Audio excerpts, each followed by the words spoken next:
Hello everyone, welcome in Shipronomics channel. Student, आप लोगों के बहुत सारे क्वेश्चन मुझे मिलते हैं। उसमें से सबसे एक इंटरेस्टिंग क्वेश्चन जो आप लोगों ने पूछा है कि मैम क्या मोनोपोलिस्ट को हमेशा लाभ होता है। तो आज की इस वीडियो में मैं आपको बताऊंगी कि मोनोपोलिस्ट जो है, एकाधिकारी जो है, उसको लाभ किस कंडीशन में हो सकता है और हानि किस कंडीशन में हो सकती है। तो ये वीडियो उस पर पूरा कवरेज देगा। तो इस वीडियो को आप शुरू से अंत तक देखना। Let me introduce myself, student. I am Dr. Shipra Srivastav. I am UGC NET qualified in a very first attempt, and JET also qualified, and PhD in agriculture economics from Jammu University.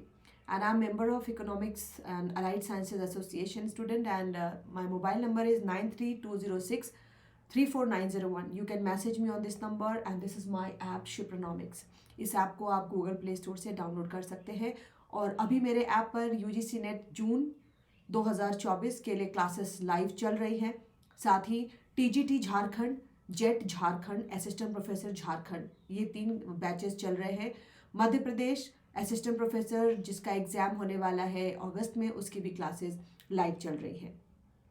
तो चलिए मैं आपको इस छोटे से graph से आपको समझाने की कोशिश करती हूँ कि एकाधिकारी को किस तरफ से लाभ हो सकता है और कब तक लाभ हो सकता है ना। अब देखो, एकाधिकारी जो है, सबसे पहले एकाधिकार की जो विशेषता है उसको हम ध्यान में रखते हुए इस चीज को देखेंगे। एकाधिकार में क्या होता है कि एक सेलर होता है, ठीक है, और जो वस्तु होती है वो यूनिक होती है ना, अनोखी वस्तु होती है, जैसे किसी और के पास नहीं हो।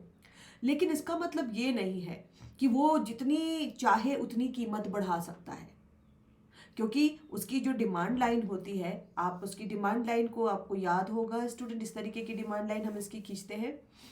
उसको या तो अपनी प्राइस को संयोजन करना होता है या फिर अपने कमोडिटी का संयोजन करना होता है। वो दोनों चीज़ें एक साथ नहीं कर सकता। जिसके लिए अगर मान लो उसने प्राइस रखी है 10 रुपये और वो बेच रहा है 2 कमोडिटी, उसको डिसाइड करना पड़ेगा कि वो अपनी सेल को अधिकतम करना चाहता है या प्राइस अधिकतम कर करके प्रॉफिट कमाना चाहता है। ये दोनों डिसीजन उसको लेने पड़ेंगे। क्योंकि देखो, अगर वो अपनी बिक्री को अधिकतम करना चाहता है तो उसको प्राइस को कम करना पड़ेगा। यहाँ तक आने के लिए 4 बिक्री करने के लिए उसको प्राइस को कम करके 8 पर आना पड़ेगा। लेकिन अगर वो चाहता है कि चलो सेल कम ही हो लेकिन मैं महंगी वस्तुएं सेल कर दूं, तो उसको क्या करना पड़ेगा, कीमत ऊपर करेगा तो बिक्री थोड़ी सी कम जाएगी। तो एकाधिकार में ये उसको एडजस्टमेंट लेना पड़ता है, जिसकी वजह से इनकी जो लाइन होती है P delta Q plus Q delta P, हम इस तरीके से लिखते हैं। एक बार वो प्राइस को चेंज करता है, उसके बाद वो क्वांटिटी को चेंज करता है। दोनों चीजें एक साथ एकाधिकारी नहीं कर सकता, ठीक है। यहाँ तक तो आपको समझ में आ रहा है, क्योंकि वो एकाधिकारी है तो मनमानी कीमत भी नहीं वसूल सकता।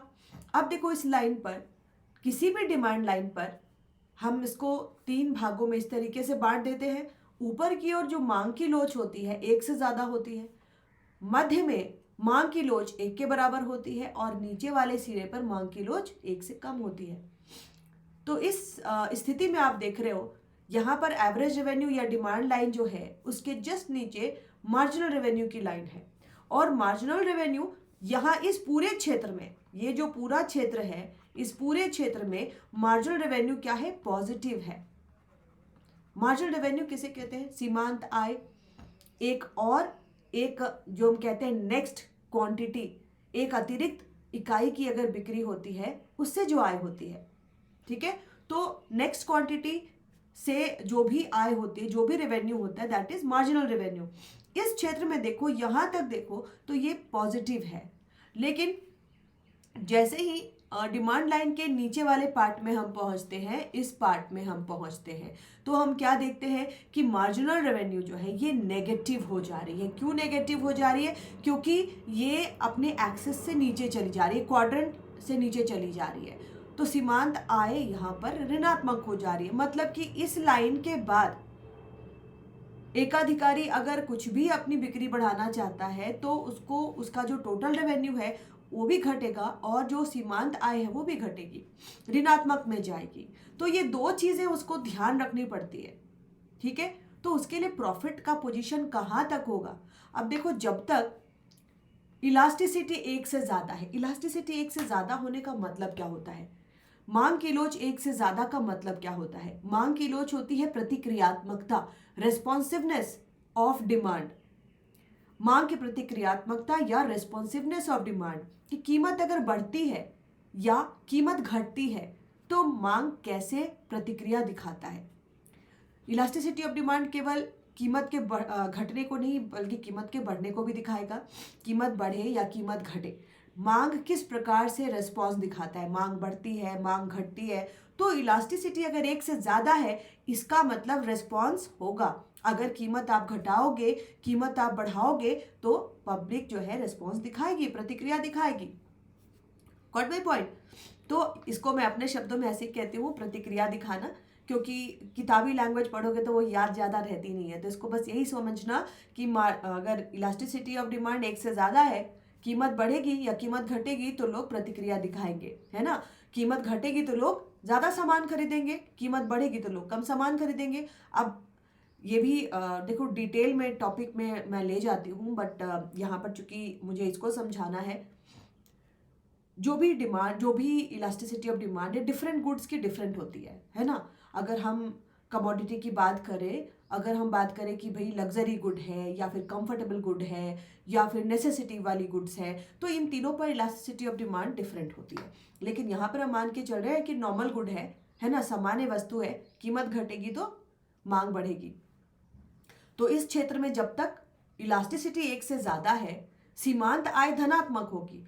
मतलब अगर यहां पर इस पूरे क्षेत्र तक एकाधिकारी अपने सामान को बेचना चाहता है कीमत को कम करके, वो चाहता है कि मैं टोटल रेवेन्यू बढ़ा लूं।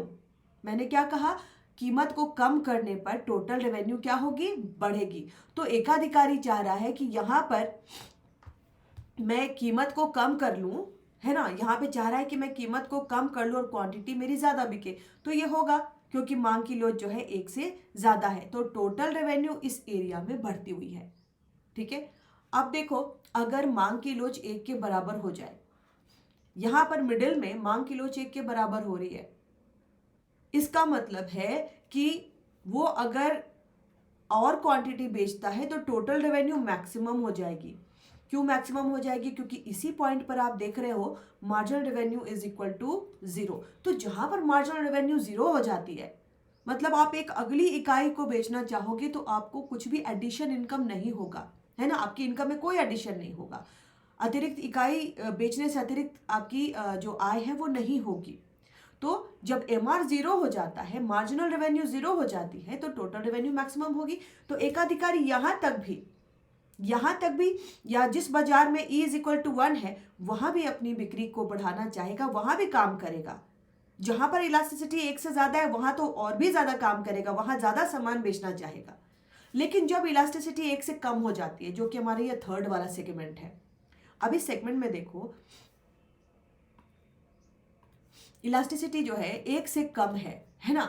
एक से कम होने की वजह से हमारा यहाँ पर जो सेल है, अगर मान लो कि एकाधिकारी चाहे कि नहीं, मैं तो एकाधिकारी हूं, मैं किसी भी मार्केट में अपनी वस्तु को बेचूंगा, ठीक है, वो क्या करता है, इस मांग के इस रीजन में भी वो प्राइस को डाउन करता है और चाहता है कि टोटल रेवेन्यू बढ़ जाए। लेकिन ऐसा हो नहीं पाता। क्यों नहीं हो पाता? क्योंकि मांग की लोच तो कम है, मतलब लोग प्रतिक्रिया कम दिखाएंगे। आप कीमत को घटाओ, कीमत को बढ़ाओ, प्रतिक्रिया कम होगी, है ना। कीमत ज्यादा घटाओगे लेकिन देखो मांग बढ़ेगी, लेकिन उतनी नहीं बढ़ेगी जितनी बढ़नी चाहिए, जितनी इस रीजन में बढ़ी थी जब इलास्टिसिटी एक से ज्यादा थी। अब इस रीजन में देखो मार्जिनल रेवेन्यू नेगेटिव है ना, तो यहां पर तो काम करना ही बेकार है, लेकिन फिर भी कुछ वस्तु तो बेचेगा, बट उसकी टोटल रेवेन्यू जो है वो गिरती चली जाएगी। क्लियर है? तो देखो स्टूडेंट, इस पूरे डिमांड लाइन को, ये पूरा जो डिमांड लाइन है, इसको हम 3 भागों में बांटते हैं। सब ऊपर की तरफ मांग की लोच एक से ज्यादा, बीच में मांग की लोच 1 और नीचे की तरफ मांग की लोच 1 से कम। ठीक है। और जब मांग की लोच 1 से ज्यादा होती है, कीमत घटा के हम टोटल रेवेन्यू को बढ़ा सकते हैं, जैसा इस ग्राफ से आपको दिख रहा है ना।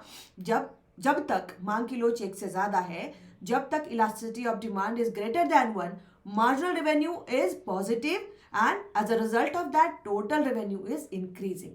When elasticity of demand is equal to 1, marginal revenue is equal to 0 and total revenue is the maximum. But after that, when elasticity of demand is less than 1, marginal revenue is negative, total revenue will be declining. Total revenue will decline. So it is profitable for the monopolist to sell his commodity in this area up to E is equal to 1.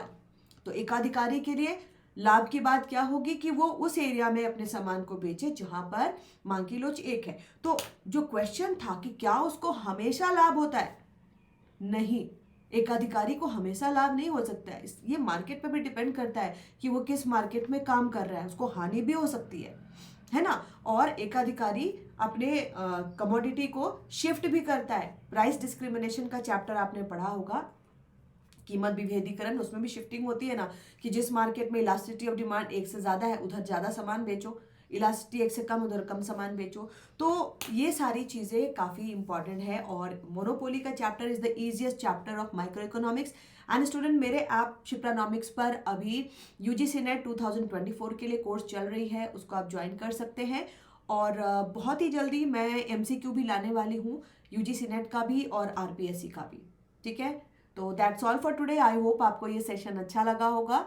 And जिस तरीके से student मैं अपने app पर student को बताती हूँ कि देखो आप लोग अपने लैंग्वेज में लिखो, है ना, मैं डायग्राम बता देती हूँ, मैं लिख भी देती हूँ, लेकिन वीडियो बंद कर करके उसको देख करके आप अपने लैंग्वेज में लिखेंगे तो वो ज़्यादा सही रहता है. ठीक है, चलिए, okay, bye bye, that's all for today.